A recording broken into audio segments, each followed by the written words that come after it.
So, banat sila baluktot ng bakal.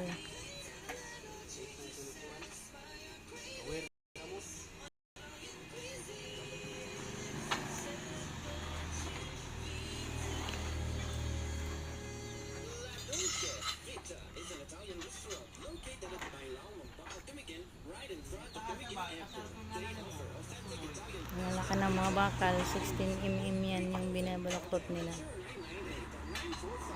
Kaya, tigas baluktutin. Si Manong Panoy, taga baluktot ng bakal. Siya yung stillman, tsaka si Oliver. Banat, malalaki yung bakal. Ito. Malalakas.